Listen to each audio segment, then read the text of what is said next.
Namaskar. It's 11 o'clock, and as we talked about yesterday, we are live. Yesterday, I told you about the track of occupational therapy, how it works in India, and how it works in USA. And as promised, today we have our prominent guests. And she's a personality whom I would like to interview, and I had been looking for an interview for past so much of time. Yes, so everything has joined hands, and we are with her today. So let me introduce a little bit, or let me tell you about her a little bit. Uh, she has completed her Bachelor of Science in Occupational Therapy. Now we are talking long back, that is 1992. And at that particular point of time, when I was talking to her, her journey was very inspirational. And I thought she's a big risk taker also. Because in 1992, she was a young girl at that time. And in 1994, she moved to USA after doing her bachelor's in occupational therapy. And then she started her journey in USA. I know something about her, but it would be very interesting to know from her how was her journey and what she did after she landed in USA in the year 1994. So, without further delay, let me introduce and welcome Rashmi Rajadhyaksha Vele. Hello, Rashmi. Hello, Namaskar. Manjuja. Thank you for inviting me on your platform. It's pleasure to be with you always. Yes, Rashmi. So, as usual, the first question, tell us something about yourself. So my name is Rashmi Rajadhyaksha Welling, and I know Manjusha through online Swarajya platform. And as we talked about more about our journey with each other, a little bit about myself. I completed my bachelor degree from GS Medical College in 1992 and worked there for a year. And then 1994, the opportunity came to come to US. So I came in US in 94, and then my journey started in US to practice occupational therapy. And after that, I worked in till 99. I worked in mainly physical rehabilitation, and that we will discuss later a little bit more. And then last 20 years, I'm working mental health rehabilitation. So that's a little bit about myself. And as we proceed, then we will talk more. Sure. And Rashmi, we today we are tracking your journey with the major aspect which both of us decided today was for the benefit of the students out there. That's correct. Because there is much of a dilemma in the minds of the students. Should I do it here? What is the benefit of doing it in USA? What happens when we go to USA? What is the difference? Is there any educational pattern difference? Many questions are there in students' minds. So we would primarily target the professionals and the students as well who are out there, because right now people are preparing for their NEET exam, as you know, for the entrance exam.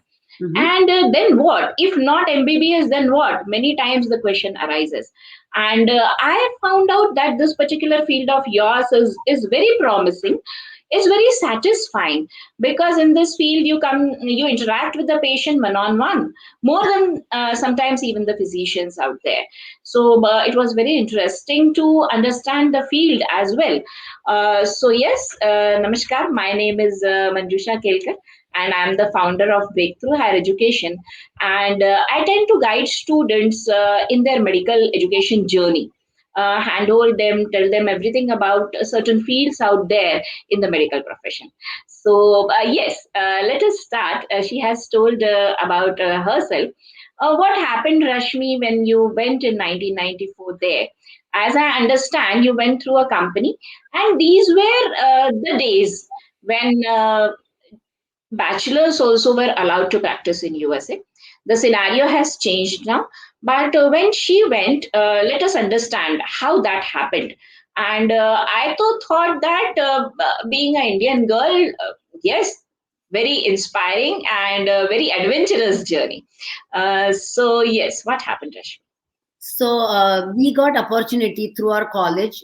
One of the person who taught us, he said there is an opportunity to come here for 2 years on a contractual basis, because that time it was a baby boomer time in US. and then you're a therapist.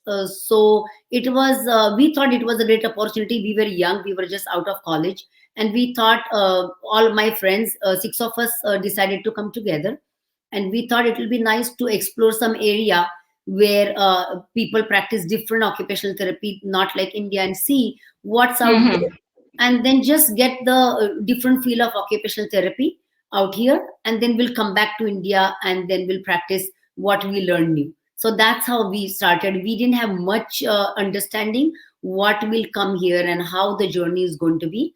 So we just took a risk, you can say, or actually, ignorance is bliss. So we didn't know much about it. So we thought, hey, it will be fun. We were young, so we thought it will be more like a going for some different kind of experience, having fun together, exploring this area, and coming back.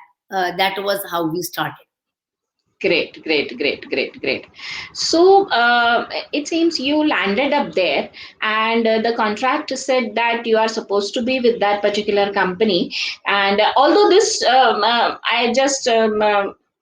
I feel that it's my. I have to tell this that this line doesn't exist anymore, That's because correct. this is not you can go right now. It was long time back when she went, but this track doesn't exist anymore, because again re-emphasizing that in USA now you can practice only after your masters. After your Correct. bachelor's you are not allowed to practice. Correct. But we are understanding what she did at that particular point of time. Yes. So you went there on contract, and you were, all the six of you were supposed to be together in one state. Yeah. So what happened? Where So you when, landed up? so when we came here, we were supposed to be together. That's what the promise was. But when we came here, the same six people could not stay together. So we Hmm. were divided into groups. So we decided that two people will stay together. So I ended up with one Indian family, no, close by. But I had to basically start everything on my own. So get apartment. I landed up in Georgia, and Hmm. I had to prepare for my exam, because that time the track was, you come here, you work as a Okay. student, you get a stipend, work under somebody who is already licensed, and Okay. challenge your exam within next 2 to 3 months. So that's how we came, and we started preparing for our exam. And each state needs to get license, and one exam is called registration exam. So you become registered occupational therapist, which is a broader area. And then each state you need to give a licensure exam, and then you become licensed occupational therapist. So license you hold, and it's like every 2 years you need to renew your license. So that's how you start. So that's how we started in Georgia. Right. So, as I understood from you, that there are two things. One is you get yourself registered, and the next thing is you get licensed to practice in individual states. That's correct. So, do you have to apply for every state? Suppose tomorrow I go from one state to another, I have to reapply for my Yes. license? So registration works. It's cover you for entire US, and Okay. every 3 years you have to renew your registration. But Okay. licensure. So every state has a different practice code of ethics. It's called code of ethics. So every state has a little bit different in those areas. So you have to Mm-hmm. apply for licensure for each state differently. So for example, I was in Georgia, so I have Mm-hmm. had license for Georgia. From Georgia, I went Okay. to Florida. So I have license for, means I had to apply for Florida.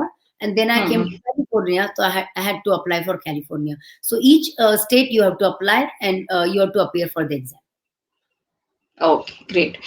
So, students out there, if you are trying to move out to USA, then you must first get yourself registered, and after that, you can get license for independent individual states That's, differently. Means that's, it's not that once you have taken a license, you are licensed to practice in whole of USA. that's It correct. is state-wise licensing. That's correct. Am I right? Yes, that's correct. Yeah, yeah. So what happened? You landed there, then you were in Florida. You were first in Georgia. Georgia, then you moved to Florida. Yes. And what was happening out there in your personal life? Were you married? Were you single? You were looking out of, and what was the fun part being there? Yes. And So how exactly you feel that this cultural exchange is important when you land up in any country for that yes. So first when we came here, we didn't have any idea. Of course, we were receptive, we were open, we were friends, so we all were together on weekends. So weekday we worked. Everybody had a contract with nursing home. So we were doing physical rehabilitation, and on weekend, as a friend, we used to meet and we used to have fun. So it was more like a experiencing everything new, starting everything new. You don't know anything. So, time? starting to learn to drive, try to read maps, trying to go Yeah. to different places. So it, of course, trying to cook on your own, trying to budget. So in India, as you know, till you get out from there, you live with your parents, so you don't know much about this life skills. So we had to learn all this life skill. Staying in a new country, new, even though you know English, it's a Hmm. different way of communicating with people, Communication. understanding. They have to understand your accent, you have to understand their accent. So it was a little bit of adjustment, but it was Hmm. fun also because on weekend we could meet together. We could go on grocery shopping together. Going to trying different breads, trying different food culturally was different. Pizza was our favorite food. So everybody would just go on pizza and donuts. So all these new experiences, and we were enjoying to see what we are experiencing food wise, cultural wise. Of course, seeing different places. First thing I remember was fall. It was a beautiful experience to see the fall Hmm. Hmm. in Georgia, Yeah. which is Yeah. for that. So those were fun days. And since I told you ignorance is bliss, we didn't know much about it. So we Hmm. and no cell phones. We didn't have cell phones. We didn't have gadgets like GPA, so to look at the map. GPA, nothing was there. You had to Hmm. read the map and find out your places. The physical map used to open and then track where am I moving, and right now where am I? Yes. Okay, great, great, great. Rashmi, again a flip side means going back again. Why did you choose this particular stream and how you landed up here? And what would you tell us about this stream? Because not much is known. People never talk about this stream as they talk about MBBS. That's right. But it's an essential thing in every hospital setting and many other settings, because people many a times ask me, where do I get job after doing all this? So let me understand, what does this therapy do to you? Because yesterday I have taken a session whereby I understood, talking to people, that you study a lot many subjects, rather all inclusive. You have got basic nursing, physiotherapy, physiology, biochemistry, microbiology, everything under the belt under this particular occupation, along with, yes. So I would like to understand it from you. What is this therapy like? Yeah.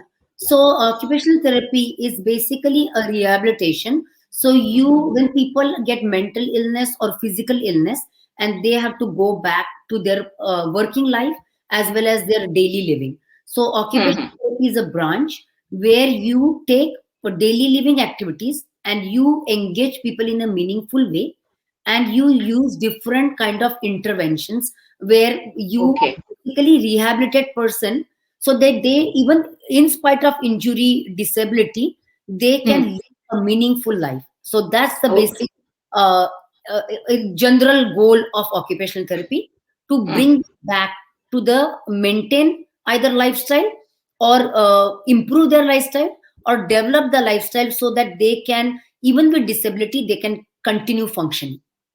Great, great, great. So, let me tell you a little bit about it. That when I Hmm. was doing it, I had no idea about this field at all. So I wanted to become MBBS. As you know, in India, Hmm. during 1992, it was very competitive. So I got the marks where I could not get admission for MBBS. and I was very disappointed. But one of my uncle, who was a doctor, who told me that he asked me why I Hmm. choosing the profession to become a doctor. So I said I want to help people. So he said, Hmm. if you want to help people, this will be the Hmm. best profession where Hmm. you Hmm. will to connect with people, be with Hmm. people more than doctors. You will Hmm. track their entire area where you are rehabilitating them. So you are Hmm. putting them back to their life, where you have to interact with them. You have to show them the path by holding their hand. So you are going Hmm. to really, really enjoy, and you will thank me in your future time when you really become occupational therapist. And I really thank him for that, because it was a truly enjoyable journey. Great, great, great, great. So, share us one of the instances or incidences which you found out that yes, it really works when you're doing your internship. When you came across one lady and you taught her something, and she was, oh yes, this I have not done for past 15 years.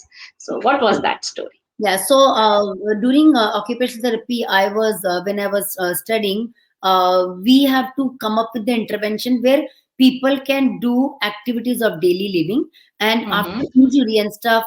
So basically, you try to find out that what they were doing before. So one of the area, you ask them what they were hobbies, what they liked, what they were inclination to do, because if you engage them in a meaningful way, then there is a more chance of recovery. For example, if it's a housewife and you Hmm. try to do in the usually when we get taught, it's a traditional way. So you take Hmm. Pilates, you take like a gymnast, like a in gym, you know how Hmm. you lift weights, or you do Hmm. these, you do some kind of a peg activity. You're taking one peg from here and you're putting it other. So those are very traditional occupational therapy. They Hmm. also Hmm. tell you to find out the hobbies, because that way you know what is meaningful to the housewife. So I came across one this lady.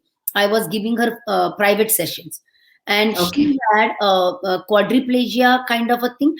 She had a neuromuscular problem where Mm-hmm. she had a degenerative problem. So her Okay. from neck down, she was paralyzed, and she Mm-hmm. could sit with the support, but she Hmm. literally could not use her hands, her legs. So she had a lady who was taking care of her for 24 hours.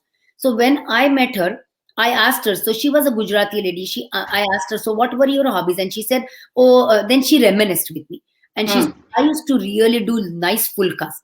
Hmm. So I told her, today we are going to do some fun activity. So I told the Hmm. lady who was taking care of her, just get one whole bowl of wheat flour.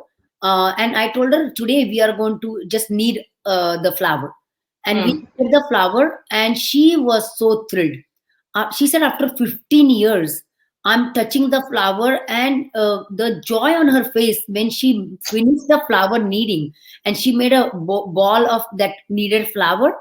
She was telling me this was the most amazing and meaningful engagement. Yeah. She had taken therapy for many, many years. So she Hmm. Hmm. said, Hmm. Hmm. today I felt really, really good. And then we started cutting sabjis. We started doing things. But it was, again, she found the meaning in her life. Hmm. It was more rewarding for her because she could relate to her occupation back as a housewife. So Yeah. that was True. True. True. really. Beautifully explained, Rashmi. What exactly does a occupational therapist does? The therapist takes you back to your original occupation. That's Yes, what maybe is the correct meaning. And keeping this in mind, student must enter this particular profession yes, because it takes a deep thought. It is not something like simple doing exercises in a gym or taking their hands and just saying them for doing exercises. So as I understand, you people work out with or work with fine motor skills. correct. So coming back to your journey, now you are in Florida and probably trying to shift to California after your marriage. Is Yes. that so? Yes. So Okay. from Georgia, we got another contract where we moved to Florida. Mm-hmm. That was another opportunity where we worked in a big nursing home where it was a big scale thing. So we were like 15 therapists working together. So that was another experience, Mm-hmm. very different than Georgia. And then Mm-hmm. my husband, when I was in Florida, and then Mm-hmm. after marriage, I moved to California. So, Rashmi, 3 states, 3 times licensing exam. Is that so? Yes. So all Oh. 3 states I had to challenge the exam. Hmm. And as I told you that once you challenge the registration exam, you kind of know Hmm. what occupational therapy is. So challenging exam from state to state is not that difficult. Okay. Of course, you need to study. You need to Hmm. study each state. There are some code of ethics, some little bit difference here and there. Uh, Hmm. but without that, you cannot practice. Yeah, true, true, true, true, true. So, as I was talking to Dr. Bruce Silver, also he also emphasized on communication skills. Absolutely. What do you would suggest? What about your perspective? What do you feel? How important are communication skills? What's Communication is your perspective? very, very important, especially occupational therapist. You have to build a rapport with the patient. Mm-hmm. So Mm-hmm. building rapport is your communication has to be excellent, Mm-hmm. because unless you are able to convince people, you need extremely good convincing power. And convincing again, if you cannot communicate the language they are talking in, Mm. then it becomes very difficult for you to build a rapport with the people. Correct. For Correct. also communication is important. Also receptive and openness is important, and Mm. you need to know how to connect with people at their level. So some Yes. people are able to connect with you. You need to know what is their educational background, what is their occupation, what are their the hobbies. So you connect at all level. So for that, Mm. communication, not just the verbal communication. You need to understand that how can you go to their level and understand their set of problems and communicate in a simple term, so that Hmm. you understand Yes. that this person is really trying to engage me in a meaningful way. So Hmm. one aspect of communication, verbal communication is one aspect, but Hmm. physically understanding their mental status, understanding the communication at the emotional level. So you need to Hmm. understand psychology of a people too. So there are Hmm. different variety of communication is involved when you are a Hmm. therapist, and you're trying to build a rapport, because you are basically guiding them in a meaningful way. So Yes. communication is definitely, like Dr. Bruce Silver said. And Hmm. again, in US, it's the documentation part is extremely important. Yes. Yes. So Yes. documentation part, where because all the services get billed. So for Okay. billing, you need to know what Hmm. kind of things you are billing, and how Hmm. are you going to concisely say and be specific in setting the goal, because goal has to be measurable and it has to be time bound. So for that, Yes. you need to understand that part of the your profession as Management people say that your goal should be smart, and some of people say that it should be tangible as well. well. So every aspect of it has to be dealt with when you are talking about them, because you have to show some improvement. Yes, There has to be absolutely. something. It's not that you're simply doing it. There Yes, has to be some improvement, yes, which could be measured, as you rightly said. yes. Who is your role model, Rashmi, if I may ask? So my role model, I have a lot of role models. As you know, I like. I'm a mind. I can call myself my self-help junkie, because Okay. I love to understand people's mind. Because Mm-hmm. in my profession, I've understood, if you understand the psychology of the people, Hmm. then you can engage them. Because my profession, you have to engage them in a meaningful way, and meaningful Yes. way. You should be able to understand where they Hmm. are at emotional level, and for that Yeah. extremely important. And at that extreme importance of mind, that's how you engage people and get Hmm. them to do what they need to do. So Correct. understanding that, to me, is extremely important. Correct. Correct. Correct. Okay. So What motivates Rashmi to daily get up in the morning and go to her facility center? What Yeah. motivates Rashmi?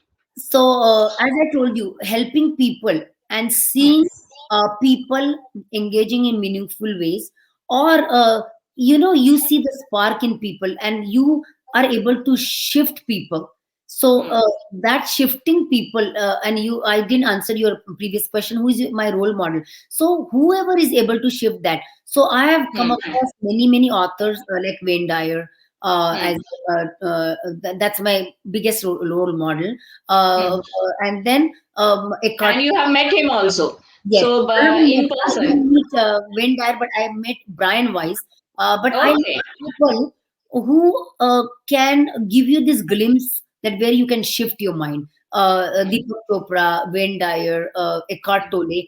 But if you really ask me, who can shift mind is the Wayne Dyer. I can connect with him because he understands kindness, compassion, and collaboration. So these three things I think are important to shift Hmm. mind. Once I shift mind, and if I see people are engaged in meaningful way, that Hmm.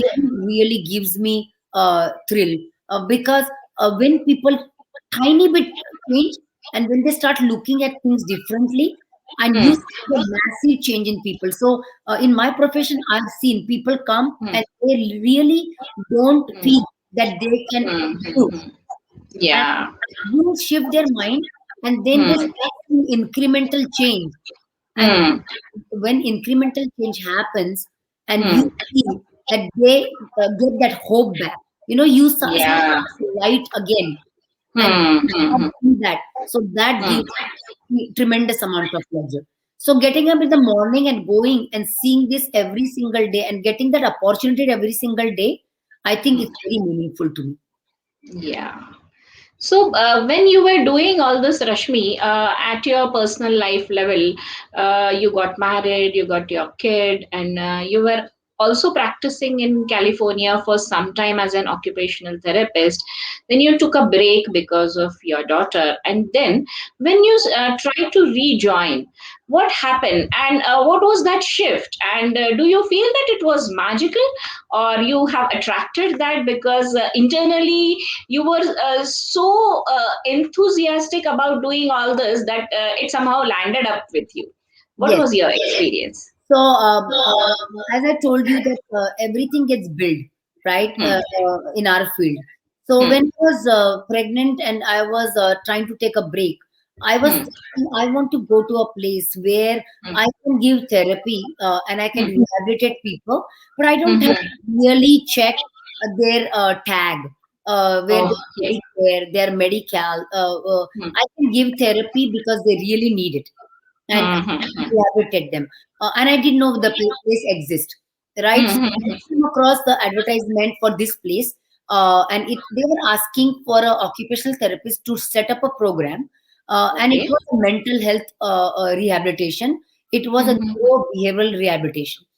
So Okay. I've never done neurobehavioral rehabilitation before. Hmm. Hmm. Hmm. I was more in physical modalities. So I was Okay. taking care of people with hip fracture, knee Hmm. fracture, Hmm. paraplegia, Hmm. Hmm. knee Hmm. injuries. I had done burns, stroke. So my physical rehabilitation was my niche. So when I Hmm. came here, I thought it is a good opportunity to see what I can do in mental health area. And tell you the truth, that I got tremendous amount of success working as an occupational therapist, because I got to start the program from scratch. I got to basically somebody gave me this gold mine to say that okay, do whatever you feel like doing. Hmm. Yeah. So That's a big thing that you got a freedom to do whatever you want. yes, That's a very big thing. Yes. somebody Yeah. also showed uh, faith in my abilities. Hmm. True. More than I believed. The person who hired me, he said, "You have freedom to do whatever you want to do. Just develop a program." So Hmm. it was a trial and error program. But as we Hmm. started developing the program, the more success we started getting. So when I started, we had 5 patients, and now we currently serve 169 patients. So that how Great. the journey was.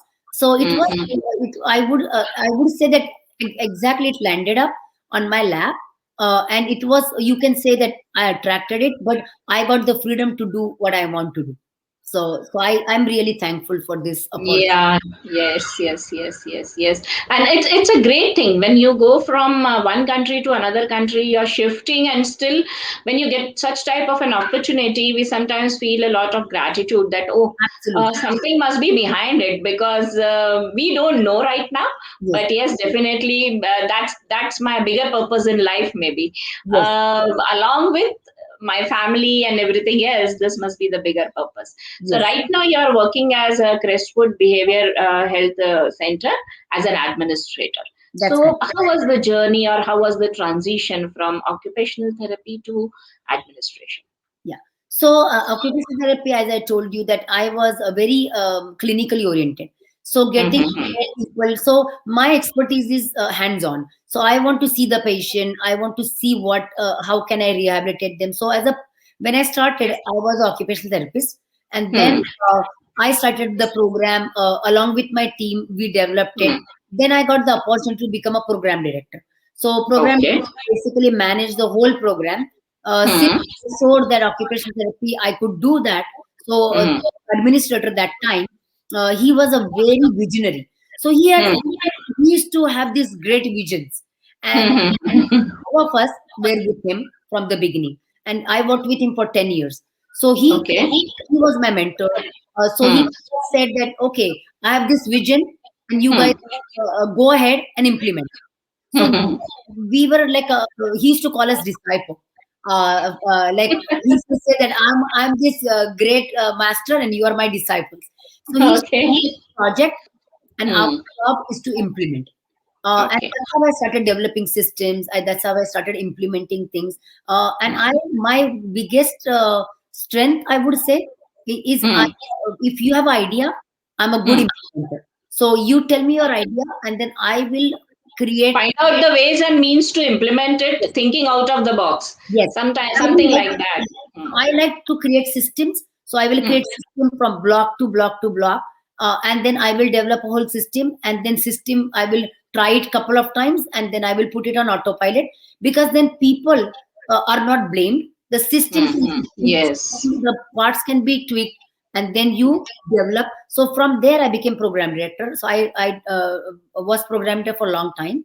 Then I got the opportunity to work, and I like to learn things.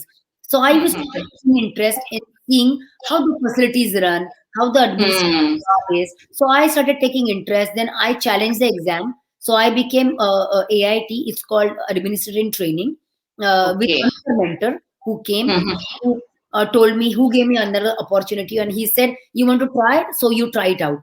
And I got, Hmm. and he got to go home early, so I started Hmm. going back. And then it just landed up on my lap in 2017, and then I was already licensed as Hmm. administrator. So my company said, "You have worked for the company for 17 years. Why don't you try this?" So then I became administrator. So now I manage the entire organization, and I manage 300 employees and 169 patients. And Hmm. it's a game to all together, because this is like now everything falls on your lap. So Hmm. different challenge, but Hmm. I get enjoyment. As I told you, when you go and you have a problem, and then you know the solution is there, Hmm. because my team is there. For 20 years I've worked with the people whom I Great. have, Great. they're with me. So it's a journey. It's like a ever learning journey. Mm-hmm. So, as I can understand, see, you have got strengths, you have got leadership quality, you have got decision making quality, you are accountable, and you are as well responsible. Because if you don't have these traits, then it's very difficult to manage. Because what an administrator does, because now maybe no more you are working at a ground level, but you know how people manage. Because I always say, if you want to get the things done, you must have done that to understand how many hours it takes to get the thing done. I Because totally then agree. you are not supposed to shout. If the thing takes 3 hours to do, you should not start shouting after 1 hour. where is the, you have not completed it yet. That gives the anxiety, the stress in the employees as well as the complete facility. Yes. So that's the beauty of it, because you have risen from the occupational therapy level to administrator level. And the difference which I can see functioning in India and USA is that you have to appear for a exam every time you do something new. It's not that you are automatically promoted to become an administrator. As you said here, that you have to sit for an exam, becoming an administrator also. That means people out there are trying to see that you know the theory behind the functioning also. You know the functioning because you are there, but you know the theory also. Absolutely. Am I right in understanding this, Rashmi? Yes. So what you said is absolutely correct. To become a good leader, you need to understand what are the roadblocks to become a good leader. Because a good leader is, title is just one part of the equation. Title is not True. everything. If I can, if I want to tell somebody and if I want to Hmm. motivate somebody, I need to know. I need to put myself in their shoes, and I need to understand Hmm. what are the hardship Hmm. from Hmm. ground level. So since I have worked Hmm. on the floor, hands-on with people, I Hmm. understand. And then Hmm. therefore your compassion, your collaboration, your family, your ethics value, all those come handy for you because you understand Hmm. their pain point. So when you're Hmm. motivating somebody, you understand what they must be going through and what are some of the Yes. difficulties. So your training, your understanding, and your leading becomes more fulfilling because you have understood the whole journey. And if you are a clinician, you become a good leader, in my view, because Hmm. because if I have seen administrator coming directly as a from the field as MPH or MBA, and Hmm. that they're good, but Hmm. they deal with the numbers, they deal with the Hmm. systems, but they don't understand the pain point of the clinician. Hmm. So if you are a clinician to become a leader, I think in my aspect, especially in the healthcare field, it's very, very essential to understand the ground level first before you reach at the leadership level. And as they say, it's a deadly combination, because you know positives and negatives of both the fields, Yes, being yes, an administrator as well as being a clinician. yes, So absolutely. it's a deadly combination, and a very good combination, as far as you are concerned in your field, as you said correctly. Yes. Rashmi, anything, I won't call it negative, but any stressful moments in this profession? You must have got many wow moments, I'm sure about that. But any stressful moments when you feel like, oh, no more? Yeah. Because sometimes it comes to us. So any moments like Yes, that? definitely. Because like just recently was COVID time, right?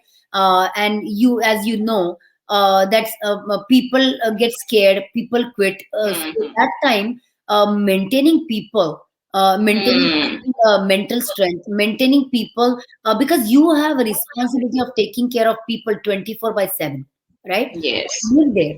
So you, if you become in a leadership position, you, Hmm. even though you come home, the Hmm. operation is running there, and you are taking Yeah. care of your life. So you cannot. Hmm. It can wait till tomorrow. If there is an Hmm. incident, it needs to be dealt right away.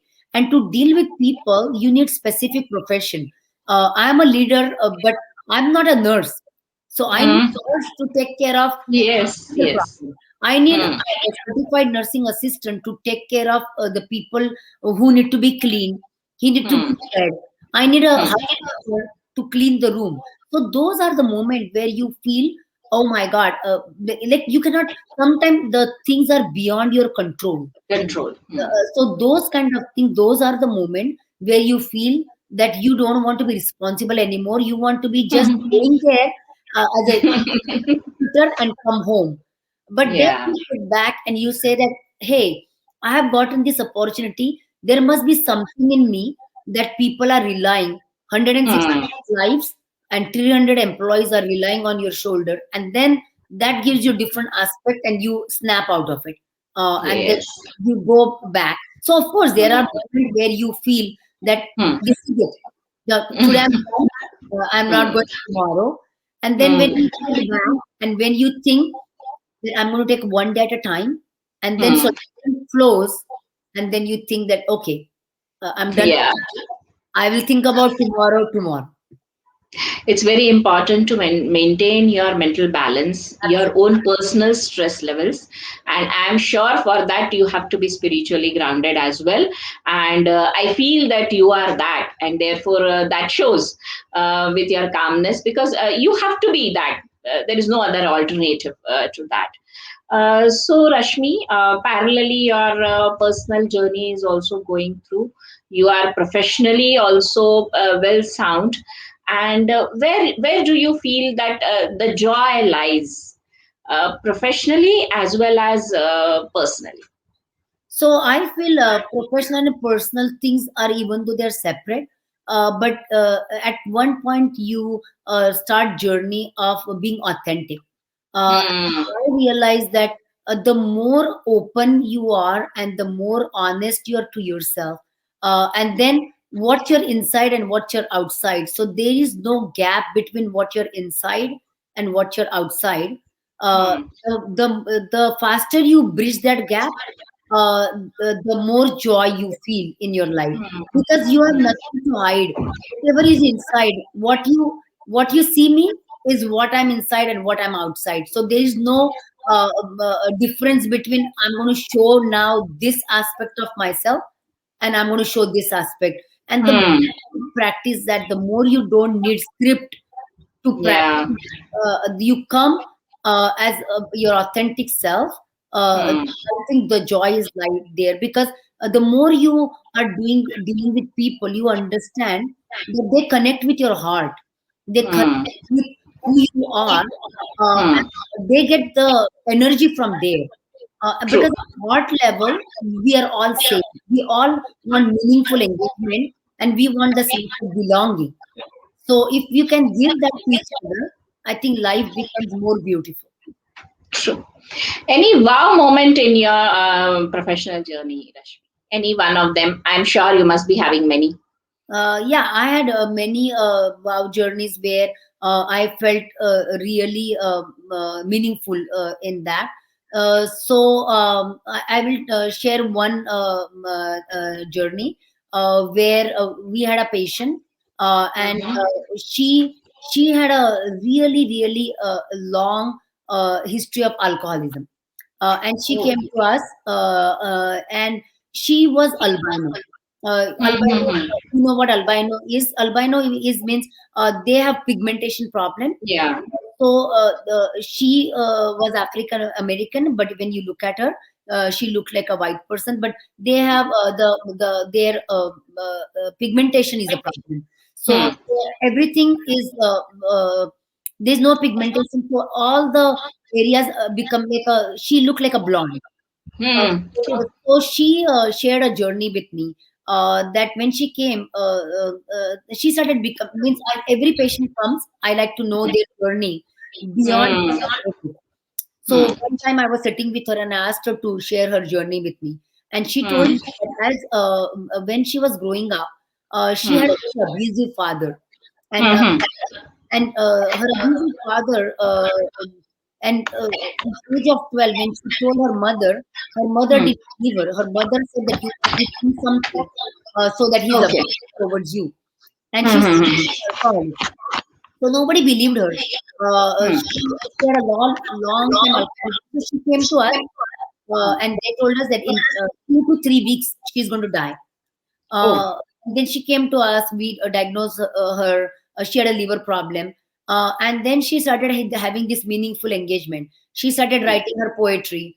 Oh. She started coming out of her room, and then she started. Of course, the food is important aspect. Daily rituals are important aspect. Consistency of getting food on timely manner. Medication management, and then she Hmm. had meaningful engagement where she used to come and share with me, and Hmm. then used to write a story every day, just to share with everybody. And then Hmm. Hmm. 3 to 4 weeks, her markers started coming down, and she lived with us for 2 years, and Oh. then she got discharged to a lower level of care. Of course, now I don't know what she's doing, but we had a Hmm. ritual where she would come, she would sit with me, she would read a story, and we would eat one chocolate piece every day together. And I really enjoyed with her. And she said, after many, many years, Rashmi, somebody connected with me as a human being. And that, like that, I have many, many moments. But you felt somebody had lost complete hope, who had alcoholic, who was about to die. Hmm. He could survive for 2 years with us, and we shared this moment every single day. And whenever I see the chocolate now, I remembered her. Oh, And yes. yeah, every time I see that, I said, "Oh, Jackie's favorite chocolate." Great, great, great. Rashmi, for on an average, for how much time a patient can live, is allowed to live, or is living in this particular facility of yours? So I have seen patients which are living with us for means from the time I have come there, they are living with us for 20 years. So Oh basically, my God, Rashmi, yeah. 20 years. Yep. So this is a nursing home. So they come Mhm. here basically to die. Okay. So because most of them have no families, and Hmm. of course we have a part where a small area where they have families. So I would Hmm. say like 25% to 30% people have family involvement, but most of them don't have family involvement. So they can basically practically stay there till they die. But more, Okay.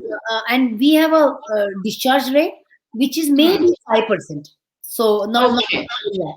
So I would say that most of the people stay with us. So I've seen people living with us for 20 years. From the time I have joined, I have some people, and I've seen them maintaining for longest time and then declining. But most of the people I have seen improve. My God, Rashmi.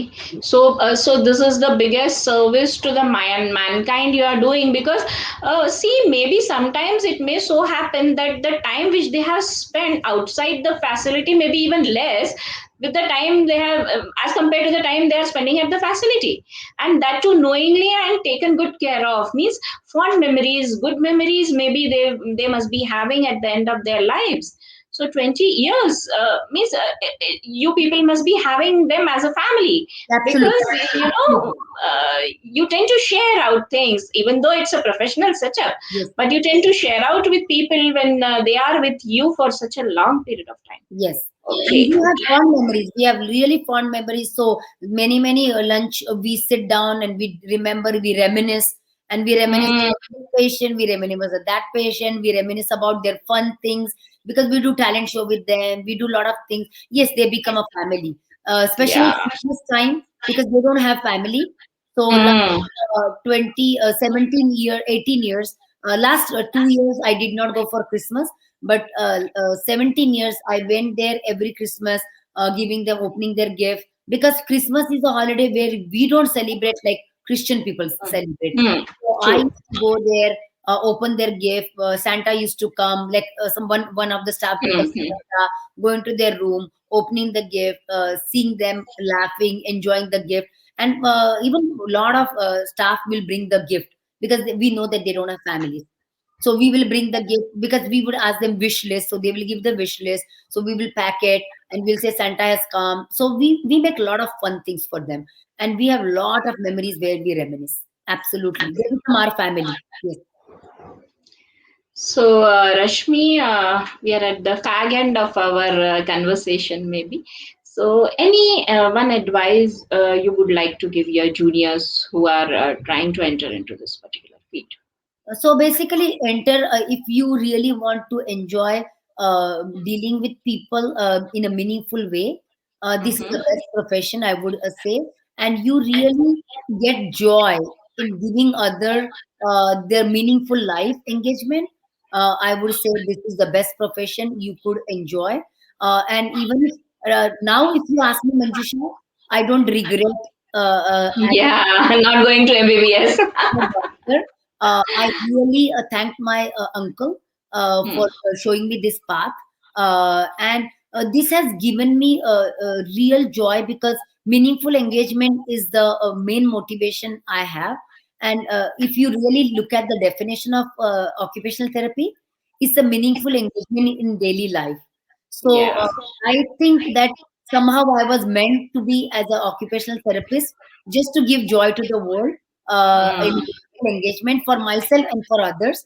So the one advice is, go with open mind, enjoy the journey, and don't. There is nothing right and wrong, and you will find your path if you have the heart connection with your patient.